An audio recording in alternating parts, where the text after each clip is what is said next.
Hey everybody, you're listening to Sit Down Stand-Ups. I'm Ari Azizian, and it's such an honor to be here with my guest today. He's an amazing actor and a television icon. His book is called Drinking with George, a Barstool Professional's Guide to Beer. It's a great honor to be here with Mr. George Wendt. Howdy. How are you? I'm fresh as a daisy. Thank you so much. You have a lovely home. Thank you. And usually I give my guests water during the interviews, but today I was wondering if maybe you'd like a beer. Well, I'm having a cup of tea right now, but got some I should... Pabst Blue Ribbon beer. Yeah, let me just give it a little authenticity. They don't even sponsor the show. We're not even getting paid to drink this yellow beer, but... It's okay. Yellow beer's good. It's great, yeah. It's one of my favorites. I just read your book, and it was so funny. Oh, thanks. And I was just wondering what inspired you to write a memoir filled with beer anecdotes. And you know, it was my manager's idea. I'd been approached for books over the years, and I was always like, man, I don't know, you know, I don't, just.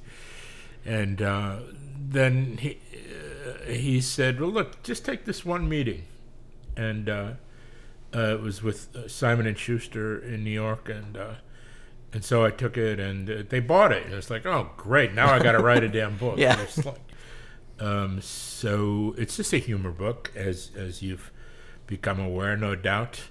It's not a proper memoir. It's more like something. Even though I don't have an act, you know, it's like something Seinfeld or Ellen DeGeneres might have written. It's humorous beer stories throughout my life, that sort of thing. It's a great read, and I love how you tie beer in with, like, just, you know, growing up and going through college and everything. I wish I actually got this book before I went to college, because it taught me that the fastest way to cool a beer is with a fire extinguisher, which I had no idea. Yeah, well, yeah. I didn't even know that either. You know, that was something I learned subsequently. Yeah. And you said your first beer experience in the book was with your grandpa, and you got him a Budweiser. Yeah. He would drink cans of Bud that we kept for him, and you know, he'd send me to the kitchen and to get a beer, and my reward was the first sip. The sip. That's so funny. Yeah. I wonder how many colds he caught for me. Yeah, getting a small child to get you a beer and having him sip it. Yeah. But babies love beer. Really? They do, yeah. It's the fizziness or something? I don't know. The taste. The taste. Yeah. That's so funny, yeah. I mean, as opposed to spirits, you know, which I've come to enjoy spirits in my old age. But, you know, spirits are like when you finish, say, one of your parents' drinks or one of your parents' friends' drinks, like the next morning, you know, like they leave some. It's always like, oh my God, that's disgusting. But beer is like, It's for babies and for older people. It's the same effect too. They stumble around and they fall down. I loved that your first, like, underage drinking when you went into that bar and the bartender was blind. Oh yeah. That's like you know, that could be a whole series on TV. That's a comedic dream. That was such a revelation. And my friend and I, once we discovered that the bartender was blind, we just looked at each other like, shut up. Not a word to anybody. This place will be overrun with, like, all our friends. The greatest secret. Yeah, we're going to keep this secret. Well, that lasted about an hour. And I think it's overrun with high schoolers. After 2 or 3 days, there was like a bicycle rack out in front of the place. The dead giveaway to any cop in the area. That's so funny. And you were born in Chicago? Mm-hmm. And Little Company of Mary Hospital. Little Company of Mary, yeah, we have that California, together. Yeah. We're both Little Company of Mary, and we both went to Jesuit schools, I think. Yeah, I went to Jesuit education that forms the love of beer. I went to a Jesuit high school, boarding school, mind you. Oh, wow. Yeah, so that was the full dose. And then I went to Notre Dame for 3 years, which was not Jesuit, and then graduated from Rockhurst College, which is Jesuit. Wow, very nice. And got kicked out of Notre Dame, if you must know, 0.00. Wow. That was not my cum. That's the high record. Because that I was rocking a solid 2.0 cum. Oh, no. Yeah, that was just first semester junior year. Mm-hmm. I lived in the dorms freshman year and sophomore year, and then junior year I moved off campus, and I didn't have a car. I didn't think it through. I was an idiot. So I really had no way to get to class. Hitchhike, the bus, and it's 7 a.m. It's freezing up there too. Yeah, freezing cold, so I didn't go to class. And I look back at it as, in my dotage, once again, my wisdom, it was probably sort of a separation thing from my father, and who was an alum, Notre Dame alum, class of 43. That's a lot of pressure then. Yeah, and so, if I had any courage, I would have done something significant like burn my draft card or something. Yeah. But instead, I was just passive aggressive, and I flunked out of his alma mater. Such a weasel. I mean, moving off campus has that too, where you're like, oh, class is optional now. Like, I don't think I'm going to go in today. And it wasn't much after college where you discovered Second City, you mentioned? Yeah, it was about 2 or 3 years after I had no idea what I was going to do with my life, and I was lamenting this fact to a friend from school, and he said, "Oh, I know what you do. If you don't know what to do, I know what you do." "What's that?" He said, "You go to Europe." And find yourself. So, I worked odd jobs and for a few months, and living at home, was able to save some money right away, and thanks to my parents for that. And went off to Europe with a backpack and Where'd you go in Europe? Just everywhere? Well, I flew to Athens, and that was amazing. But to go from Chicago to Athens, there's not even the same alphabet. Forget the same language. Right. You can't even read anything. And and so I saw the amazing stuff. 2 or 3 days in Athens, and then I quickly went to Corfu. Where is that? It's an island in the Adriatic. Okay. It's just west of Greece. Not a proper Greek island like all those little ones, the sparkling jewels down in the Aegean. This was the Adriatic, but this is beautiful too. And I fell in with some guys. I just checked into this hotel and fell in with these guys from Georgetown who were doing their junior year abroad in Bern, Switzerland, and they were on spring break or something, and so I stayed there for like 2 to 3 weeks. Wow. And just it was really just so much fun. And then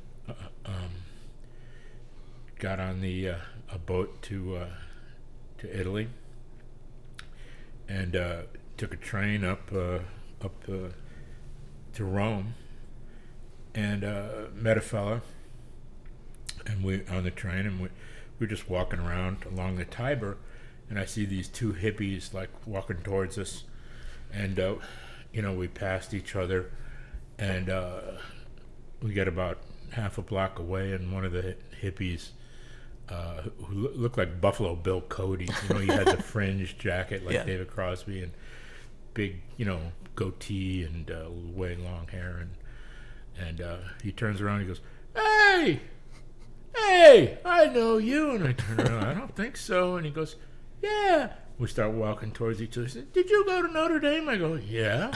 Did you used to hang out at Nicola's? I go, yeah. He goes, I served you every beer you ever drank. I was like, Begley? And he goes, yeah.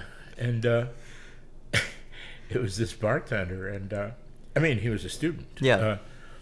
And he and his buddy, and he said, what are you doing? I said, I have no idea. I'm just, what are you doing? And they said, oh, we're going to Morocco, the slow way. I was like, really? We're looking for riders. We have a van. Oh my God. And so I said, yeah, that sounds good. Well, meet us at American Express tomorrow morning. we put up a notice that we're looking for riders at American Express, and so we're going to see if anybody answered the ad. So I go to American Express in the morning and met them there, and we found some sailor from who just got back from Vietnam. Oh my gosh! And he had no idea what he was doing either. And so we took him on board, and the four of us just started driving to Morocco along the coast, the Italian coast, Italian Riviera, Right. Monaco, Monte Carlos, Wow. Côte d'Azur, South of France and everything. all south of France, the Costa Brava into Spain and down. And That's a beautiful drive, yeah. it was amazing. And it took us like You'd think a the slow month. way to Morocco would be a scary journey, but it turns out it's very beautiful. Yeah, it was really fun. And, we just got to Morocco and we just stayed because it was so warm, and we were camping, basically sleeping on the side of the road, living on lemons and hashish. It was quite a time. Then we cut I want that book. You got to write that book. cut across Algeria and into Tunisia, and then took another ferry over to Sicily, and then back on up Italy. Hey, That's incredible. Yeah, I recommend it. Yeah. And how long were you in Europe altogether? Well, it was the better part of 2 years. I would go back and forth a couple of times to when money ran out to stay at my parents and work for my dad or whatever. And What would you do for your dad? sort of an office boy. Okay. Errands and filing and Xeroxing and making coffee, running for lunch. Right. That kind of thing. He could tell I was not cut out for the business, and that's when I started. Eventually, after going to Europe like 2 or 3 times on that basis for several months at a time, that's when I figured out I wanted to try to get involved at Second City. And what was that like? Did somebody tell you, "Hey, you're really funny," or did you know Well, about Second City growing up? Or? I'd seen it. My sister brought me there when I was in college, and I'd seen. I had this great college philosophy teacher, who was a Jesuit, and he was all on about the concept of alienation. And I don't think I could really explain alienation to you, but he just what I took from it was I didn't want to try to do something for my life as a career that I would hate. Yeah. So I started trying to think of, God, what am I going to do? I'd hate this. I would hate, sales, no. Finance, no. Doctor, no. Lawyer, no. Fireman, cop, cowboy, something I wouldn't hate. Yeah. And the only thing I could think of that I wouldn't hate was Second City, which looks for all the world like a bunch of young men and women goofing off on stage. And I was pretty sure they got paid for it. So when I finally got back, unbeknownst to anybody, and like you mentioned, I did get a little bit of positive feedback, just about me being funny at parties and things, so I really was, complete idiot. So I called the box office and inquired about the workshops, and they took my name and address. They sent me a flyer, 13 weeks, $85. Wow. Tuesday nights from 6 to 8. The show was at 9, so we had to get out of the room, so they could get the room ready to, bring the house in between 8 and 9. And so Josephine Forsberg, Players Workshop, she was kind of the only game in town. It was before Del came back to Chicago. He was in San Francisco. Del Close, sorry, yes, Del Close. And it was for the first time ever in any kind of a class situation, I applied myself, and she was merciful. She didn't give me a negative note. I was so green. I had I was perplexed. But I gave it my all, and she gave me nothing but positive feedback for about 7-8 weeks. Then I signed up for another class, and I was meeting all these people, and it's probably the same thing you're going through. You meet it sounds very familiar. like-minded people, and it's funny. Talk about one of those stories where you say, "Wow, you be nice to who you meet on the way up," or something. Because my best friend in the workshop was turned out to be this legendary television programmer named Brandon Tartikoff. Oh wow! He did NBC and NBC. everything. Yeah. He did Cheers. He revived Cosby all those things. ratings, St. Elsewhere, Hill Street Blues. Was right. Seinfeld. And everything. Yeah, and That's we amazing. took a couple of cycles, 13-week cycles together, and Josephine Forsberg had this little showcase for her students at this Unitarian church right near Second City, and we wanted to be involved, but we were too green, so we did things like I'd set up chairs, and Brandon would sell coffee and cookies and stuff. And I remember one day after the show, the cast were fabulous students, and they had all their friends in a big, wonderful show, and Brandon's breaking down the coffee and cookies, and I'm breaking down the folding chairs. Yeah. And Brandon says to me, "George, one of these days it's going to be me and you up there." Wow. Meaning this cheesy little workshop showcase. And I was like, yeah, that'd be great. And then Brandon disappeared, and I carried on, and eventually got in that little showcase, and then got in, hired by the touring company, and then in the resident company. I wound up staying at Second City for 6 years, 7 including the year of workshops. And Brandon, the whole time, I had no idea. He just disappeared. Yeah. He had gone to New York and then L.A. Oh wow. Because what I didn't know was his day job was he was the junior exec at Channel 7 in Chicago, WLS TV, which Oh my is God. ABC owned and operated. Yeah. So And at then- night he's doing the cookies and coffee. Huh? And at night he's doing the cookies and coffee. Yeah, That's yeah. He's a junior executive. Yeah, and so it was great. Then, of course, when I got out of Second City, I did a pilot for NBC, and of course Brandon was behind that. And then he offered me a development deal. Wow. And I had these fancy new agents, and they said, no development deal. We're going to pass on this. And I'm like, geez, okay, whatever. So I passed on this thing. Then Bernie Solins, the owner of Second City at the time, calls me up and says, hey, I have a writing gig for you. And I go, oh, okay, what's up? I'm going to write Tim Kazurinsky and Mary Gross, we're going to write a pilot for NBC. And I'm like, oh, that's awesome.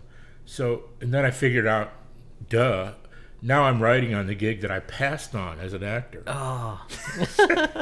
So, anyway, long story short, that went nowhere. But long story short, when the casting approval, network approval for Cheers came around, it was Brandon. So it was like no-brainer. So that was, that's so cool. So be nice to people you meet on the way up. I hear all these kids in my class, and they tell me like they do this during the day, and they work for the studio. I'm like, oh my gosh, these people are already they made it. Like, what are they doing in my improv class? Yeah. And it was so great that you said that's the first thing that you applied yourself at, because that's how I feel too. And I'm like, if I only tried half as hard as I do in comedy, in math or science or something like that, that would have been way more advantageous for my life. But I feel exactly the same way. Yeah. Trying really hard. And was there anybody else during your time at Second City? I know like Bill Murray's brother, I think, was he around the same time? Joel or Brian? Brian, yeah. Oh, No, Brian was before, Before? Billy, and Billy was before me. Oh, okay. Even though Billy's slightly younger than me, he's like a year or two younger. But I was gallivanting in Europe while Billy was, Doing sex tape. yeah. So,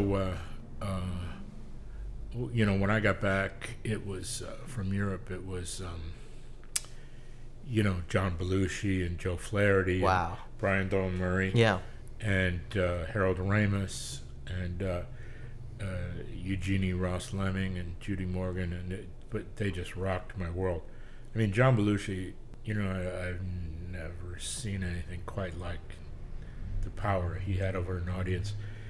And it was there's somebody similar in terms of not in terms of the menacing energy that John had, but just in terms of pee your pants audience. And that would be Marty Short. Yeah. Yeah. And was Marty there, or was he in No, Canada? Marty was in Toronto. Toronto, Yeah. right. And you got to see John Belushi on stage in Chicago? Yeah. Wow, that's so cool. I was a student, I was like, what? Yeah. And, you could get in free at night, As a student? No, not as a student. Anybody could get in free.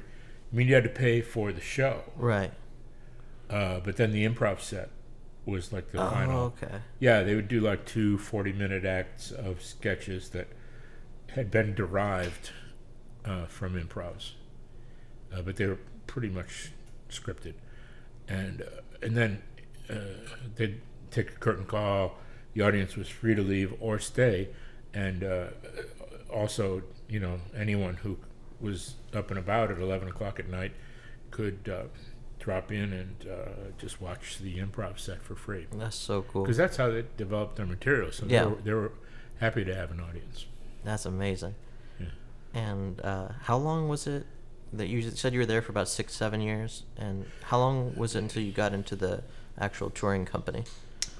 Well, look, I started the workshops in fall of '73, and got hired into the touring company in the fall of '74. Oh, wow. Yeah, so That's pretty quick. It was pretty quick. Yeah. And then in summer of '75, I think, I got into the resident company, and that didn't end well. I did about a year in the resident company, and I got fired back down to the touring company. That was just crushing blow. What? How come? Did you find out? Or? Yeah, kind of sucking, Oh, yeah. But I think, they, the good news is they didn't want me to go away. They wanted me to go back in the touring company and try to. It said I was playing it too safe, and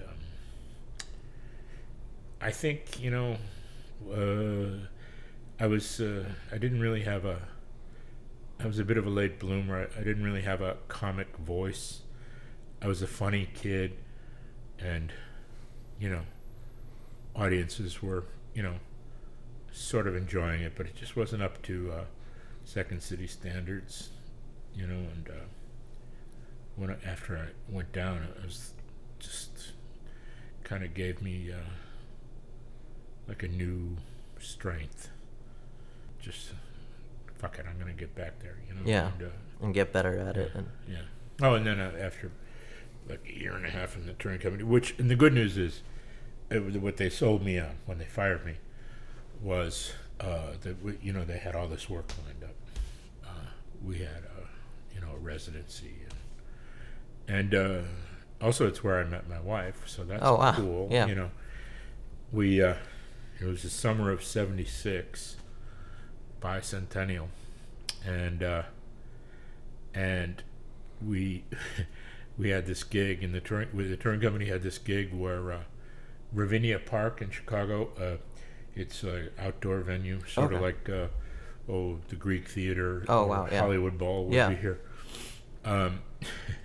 The Chicago Symphony Orchestra would play, and then Ravinia booked Second City to play after the Chicago Symphony for people who, just like a 45-minute set, right, for people who wanted to avoid the traffic. And there was a train, that ran to the Ravinia Park, and there was trains scheduled certain times, and so we followed the Chicago Symphony, or as we like to put it, the Chicago Symphony opened for us. So, and that's where I met my wife. So that's so awesome. We've been together, close to 40 years now. 76. We're getting there. Wow. 39 years. Yeah. That's amazing. And she also was the voice of Vera too on Cheers. Yeah. That's Amazing. It's not all she did, but she's busy herself with all sorts of fun. Have you guys gotten to work a lot together on projects? Recently we've been doing some theater recently. We did a play in Canada this past fall, and then last year we did another play in Kansas City, of all places, for 4 months. It was great. That's really cool. Yeah. How long was it after when you were in Second City in Chicago where you moved to Los Angeles? Was that when the pilot 80. deal? I moved. I got this pilot in 80, and what was the name of that show? It's called Nothing But Comedy. NBC, get it? Oh, okay. And it was meant to be a prime time sketch show, much like Saturday Night Live, but for prime time. And Fred Willard was more or less the lead guy on it. Wow, yeah. And me and David Rashi and Debbie Harmon. That was an amazing lineup. Yeah, I'm trying to think of who else. This guy Pat Proft, who was not a Second City guy, but a Dudley Riggs guy from Minnesota. And anyway, and that didn't go anywhere. But Bernadette had also gotten a pilot, and she was, they wanted her. She got managers and agents right away, and they wanted her to move. So we were ready. 6 years. I had been there 6 years, so we were both ready to go. And both came to Los Angeles around the same time? Yeah, 1980. Very cool. And 80, so that must have been pretty quick before you got on to Cheers? Yeah, I had another show in between, but yeah. What was the show in between? It's called Making the Grade. Making the Grade, okay. Yeah, it was a pretty good show. Yeah. It's written by Gary David Goldberg, Family Ties guy. James Naughton, Allie Mills, some other guys. It was we shot 6, and we had a little mid-season replacement sort of thing, and it didn't get picked up. So then Cheers did, and so that was good. And did they, since your friend was in NBC, did they want you for Cheers, or did you audition for it? I auditioned for Cheers. Yeah. Weirdly, this is really weird. Yeah. Because about 6 months ago or so, I was at some seminar with the creators, Glenn Charles, Les Charles, and Jim Burrows. And it was at UC Santa Barbara. And they're doing a Q&A with an auditorium full of people. And I was meant to be like a surprise guest. And I was going to drop in about halfway through the program. But I love these guys and love listening to them. And, I was just basically standing in the wing, watching them. And somebody asked, now, did you have anyone in mind when you were casting Cheers?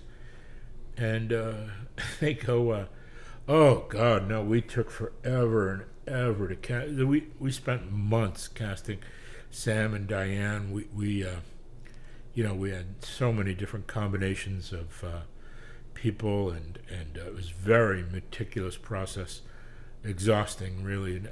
And then they go, but otherwise we had Rhea in mind, and George, and I'm like, what the fuck? I'm just like, what now? Now I find out that you had me in mind when you wrote this, and I'm kind of glad I never knew. Yeah, that's amazing. Because I might have tanked the audition. Wow. Yeah. That's so amazing. So they essentially wrote Norm for you, Well, or had you in mind? I was very fortunate, that there's obviously dozens and dozens of guys could have. That was like T-ball, frankly. They would just every time I opened my mouth, it was boom, upper deck. It was like so. With that kind of tremendous comedy writing, obviously dozens, if not hundreds, of guys with similar age, similar background, could have knocked it out of the park as well. Did you feel like really confident after you auditioned for that part? You're like, oh, I got well, yeah, this. actually, I heard right away because I was tied up to that other show, Making the Grade, Right. which was also a Paramount show, but it was CBS, Oh, okay. and so Cheers was NBC, so I wasn't available to play a regular role. So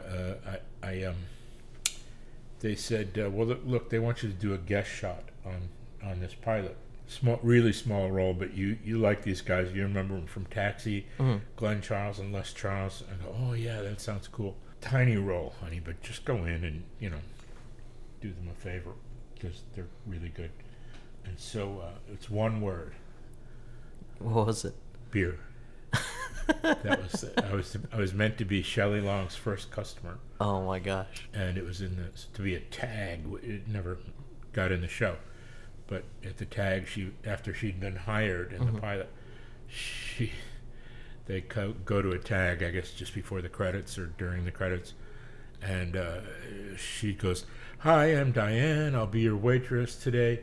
Well, I'm not really a waitress. I'm an academic, and then she kind of recaps the whole story with huge paragraphs, like she would, and then she goes, "Oh, I'm sorry. Well, I should probably. What can I get you?" And I go, "Beer." And she goes, "Beer, perfect," and that's the end of the show. Wow. But they didn't. So the casting director, the late Stephen Kolzak, said, "Look, this one word. It's too. It's impossible to audition with one word. So here, take a look at this." And he handed me a few pages of this character called George. That should have been my first clue. Yeah. But I never put it together, and so it was this guy who came in and never left, and so I said, all right, I'll do this, and so in I go, and it worked out. So they called and said, look, they want you. They're gonna try to see if you can do both shows, and I'm like, this is amazing. And then CBS said no. Because they were both Paramount shows, right? Because I thought maybe, and CBS said no, so I was like, dang, oh well, I've got this other, that's fine, I've got the Making the Grade, that's cool. So, but they wanted me to shoot the pilot on a guest basis, and then see what happened with Making the Grade. Turns out, Making the Grade did not get picked up in the day, well, frankly, within 10 minutes, because it's Paramount, they know everything. Right. As soon as Making the Grade did not get picked up, I had got that phone call. I was like, oh, damn, that sucks. And then 10 minutes later, they want you to, be a series regular on Cheers. I'm like, really? That's amazing. I know. It's back to back. But as amazing as that is, the coolest thing is what Ratzenberger did. Have you heard this? No, I haven't. Oh, he... I didn't know him at the time or anything. I didn't meet him till, the first day we started Cheers. But the story goes, in his audition, he's auditioning for George, this role. Oh, wow. That they, the guy who never left. Yeah. And he was an improv guy, and, he worked a lot of improv in the UK. A legendary group called Sal's Meat Market in the UK. He's auditioning, and he can tell it's not going too well, and so he thank you, yeah, thank you, yeah, and thanks for coming in, and he opens the door, walks through, literally has 1 foot out the door, turns around, says, "Hey, do you guys have a bar, Know-It-All?" And they go, "No, what do you mean?" and he started improvising as Cliff, Oh my gosh. and they wrote it into the show. That's incredible. That's chutzpah. Every bar has a know-it-all. Like, that's Yeah. genius. I know. So there you go. Rats, Johnny Rats. That's amazing. That's probably the quickest audition and write yourself in this part. That's so cool. Yeah. And the first season, I heard it didn't get the ratings that NBC wanted, but the head of NBC was like Grant Tinker, and he said he loved the show. Right. Grant Tinker was the head of NBC, and he was amazing, and Brandon was his lieutenant, if you will, his programming chief. And Grant's philosophy, NBC had been in last place for, a decade or more. And they were in this cycle of develop pilots, shoot pilots, cancel pilots, and it just was endless. Tina Fey said that NBC failed more pilots than the French Air Force or something like that. So. Yeah, that's a good one. So he thought, well, look, I just got hired. And so I've got a lot of capital here. If I'm going to go down, I'm going to go down, fighting. So he had a good relationship as head of Mary Tyler Moore Studios. Oh, wow, yeah. And the Mary Tyler Moore Show. He had a good relationship with a lot of creative people, including Gary Goldberg, Glenn and Les, all these, Jim Brooks, they're all MTM guys. Yeah. And so he decided to put shows that he thought were quality shows on the air and just leave them there till the audience found them. And for us, it took maybe reruns of year 2. Oh, wow. And it's amazing. the first season, we were dead last. I know. I hear that all the time, and I go back and I watch it. And Cheers is one of those shows where it's like, it's one of the rare shows that I could think of where it was so consistent and every character was written so strong from the very beginning. Like, everything was fleshed out. Even the set was complete. You go back and you watch the first episode of Seinfeld. Elaine's not talking as much. Jerry's apartment somewhere else. Like a lot of shows took a while to develop. And Cheers was just solid, like right out the gate. So when I hear that, it doesn't make any sense to me. Like, was it the time slot maybe, or? Oh well, NBC the time slot was CBS owned the night. It was Tom Magnum PI. Oh, okay. And he was just a huge star for TV. And he was at 8, and then at 9, they had another sort of handsome cop show called Simon and Simon. Okay. Gerald McRaney and I'm sorry, I can't remember, another handsome fella. And so it was a heartthrob cop thing, right? And so they got the lead in from Magnum, and they just were a juggernaut. And so, but then what happened is these cop shows, in reruns, everyone had already seen them, right? So it's not a mystery anymore to watch it. And because they were quite popular, so people start. Oh, and plus we won Emmys and shit. Yeah. Even though we were dead last, right. we won Emmy for Best Comedy. And you guys got like 28 Emmys, right? I don't know. Yeah. At the 11-year run. Yeah, but the point is, the first year we won Best Comedy. Shelley won Best Actress. Wow. I think the boys won Best Writing.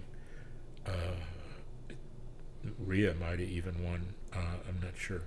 But so I think, eventually people started to go, hey, I'll sample this thing. Because the critics also kind of flipped for the show, and that was tremendous.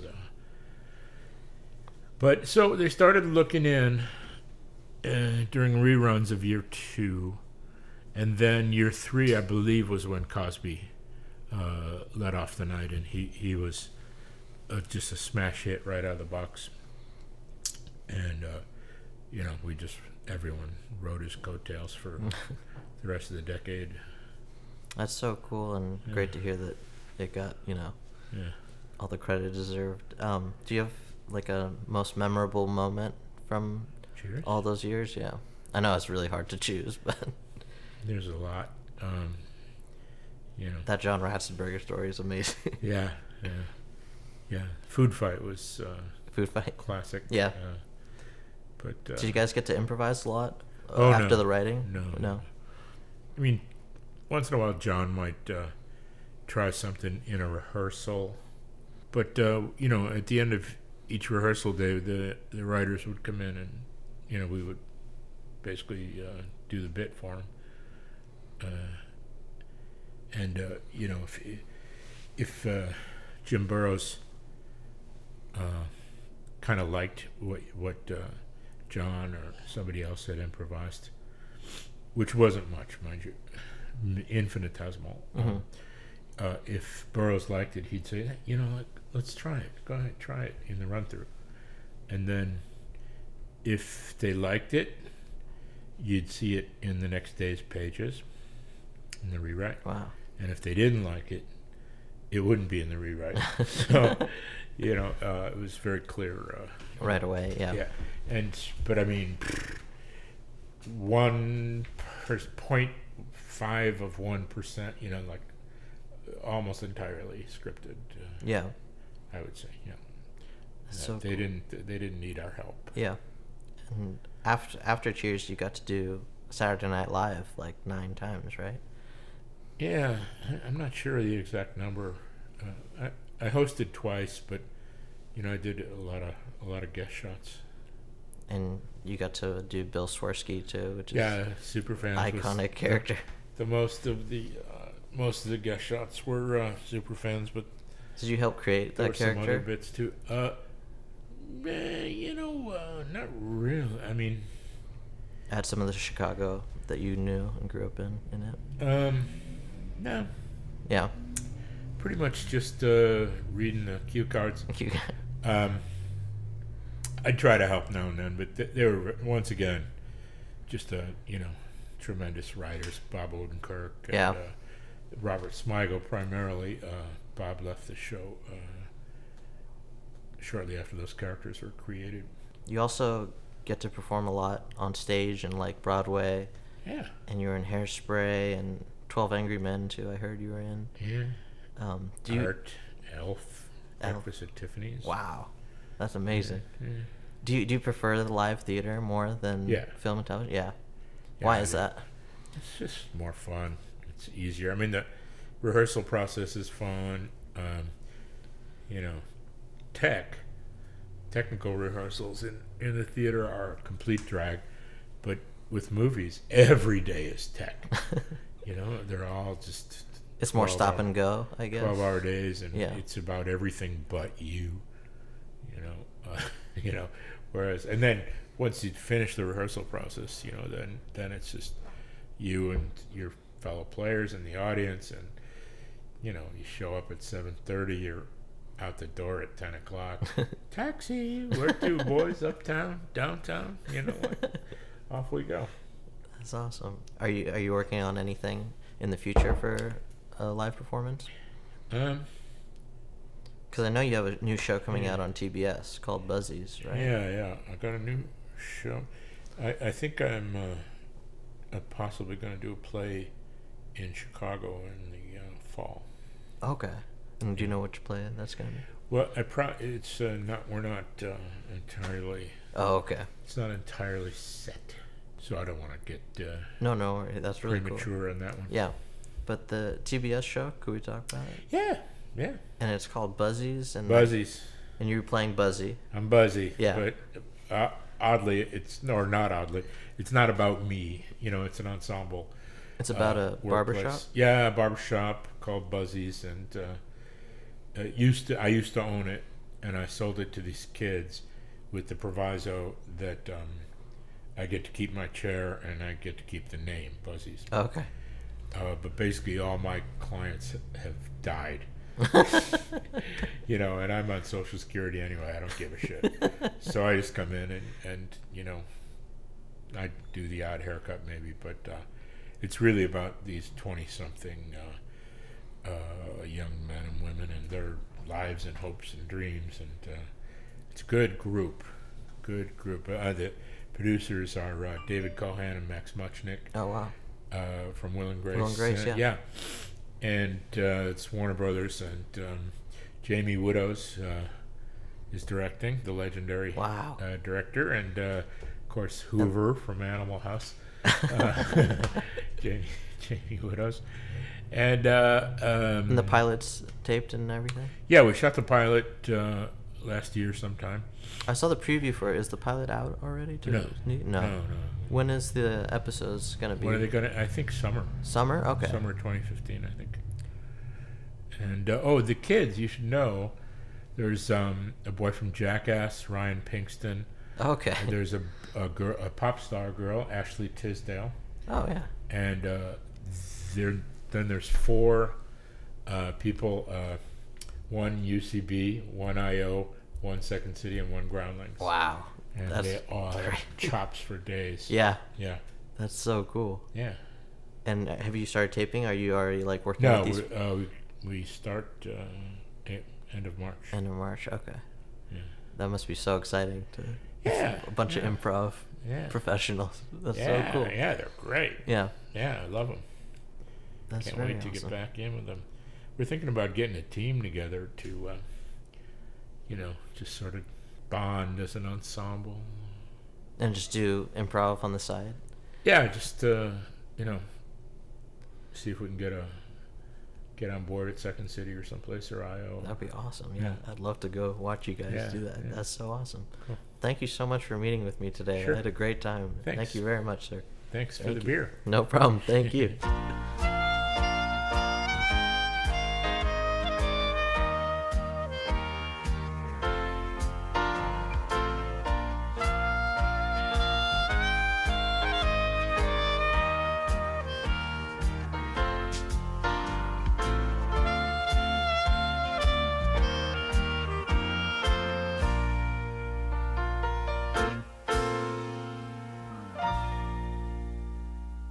Cheers. I'm probably not going to drink it myself, but it was a little early for me. But you degenerate, you go ahead and have your beer.